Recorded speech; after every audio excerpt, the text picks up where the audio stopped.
Hi, I'm Lindsay Wood, the tiny home lady, and this is my tiny home. She's 300 square feet inside, 33 feet long, gooseneck, and we've towed her around the country, 6,000 miles, but she's heading to San Diego. Come on in for a tour.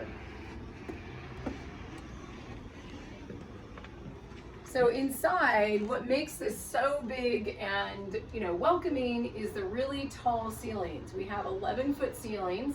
The height of the tiny home on the outside is 13.6, which is road legal, and 8.5 wide by 33 feet long. The big natural windows offer a lot of natural light. The white paint really kind of opens up everything. And one of the favorite things that people love is the folding ladder. So we do live up in the loft. We're in a bit of construction mode right now as we're remodeling some things, but it's such a fun thing to actually fold this up out of the way. And then I'm a real love of vertical spacing and using vertical space and multifunctional furniture. And I'm not going to pull it all the way up, but this table comes up. Actually, I can pull it all the way up. What the heck, right? You'll see for a moment. This is a 2 or 3 person top, and now it becomes a 6-person table, which I love because we love to entertain. And then we can also completely drop it and have a dance party, or back for breakfast or a big dinner, you name it. And then we move into the living room.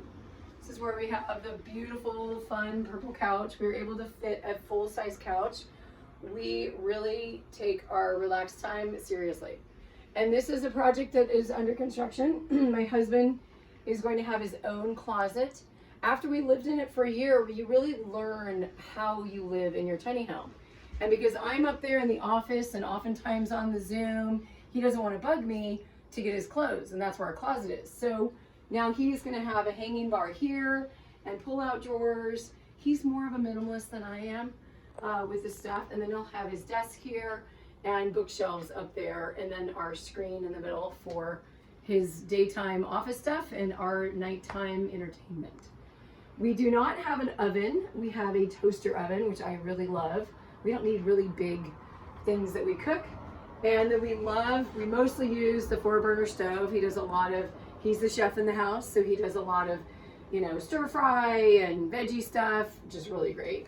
Big open space counter, you can see by the clipboard, the spatial, and then we have a deep undermount sink, which I actually cut this out myself. Polishing and cutting quartz countertop is not super easy, but we did it. And then the full-size fridge, I just love the refrigerator because we are foodies. And in our last apartment, we lived in 500 square feet, and now we're in 300 square feet. In our last apartment, we did not have a fridge, nor a bathtub, or a vented hood.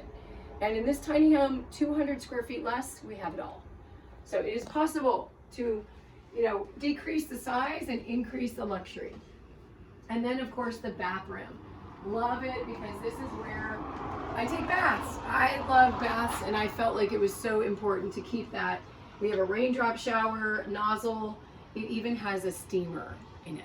Steam room shower combo. Then we've got the compost toilet.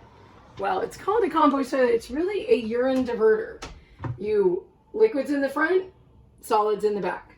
So that's how those things work. And then actually the liquids go to a gray water. And then I was so excited to be able to get it 24-inch wide with drawers. So both a cabinet to open as well as drawers. And then my favorite, I don't even know if it's on.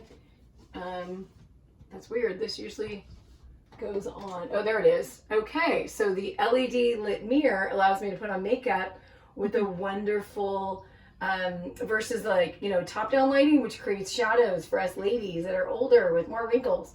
Those wrinkles are earned. And then I've got tons of space inside. So pretty cool. Love the LED mirror. I'll let you go up first.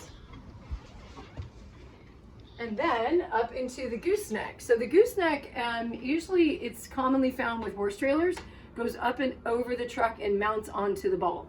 Makes it very easy for transport, especially with bigger tiny homes.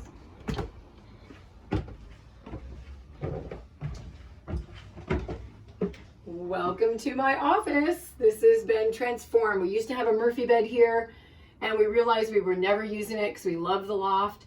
So another key point, you know, when you live in a tiny home, actually living in it kind of informs how it works for you or it doesn't work for you. We had enough places for 6 people to sleep and there's only 2 of us. So we transformed this into a custom built area. So I've got my pull-out drawers. My favorite thing is I now have another workspace I can pull out, as well as I have a hanging file cabinet along with a little drawer for pens and other things. And then we're gonna put these doors on it. And all of this was made from pallet wood. There are millions of pallets being disposed of in landfills every year. And we were able to reclaim. And what we were able to do is you cut the pallet apart, you sand down the pallet, and then you burn it. And it's called shu sugi bon. It's a Japanese term called wood burning, and it preserves the wood. Then you add a layer of linseed oil. Pretty much awesome, sustainable use upcycling. And then finally we have our crawl-in closet. So barn door slides over, gives a little more privacy in here because I tend to yabber on the Zoom calls. This is where I do all of my, course. The Your Tiny Home Journey Starts Here course happens right here. And this is our crawl-in closet. So we literally get on up in here. It's not for everyone. And then yes, we crawl back here and do the laundry. But I only do the laundry like once a week. A lot of people love this and some people do not love the idea of crawling into a closet. So I get it. I always say tiny homes are highly customizable. And it's super important to legalize tiny homes. I'm a really big advocate on the board of the Tiny Home Industry Association. And we just need to create more legal places, tiny home zoning for villages, cottage clusters, you name it. So let's go tiny.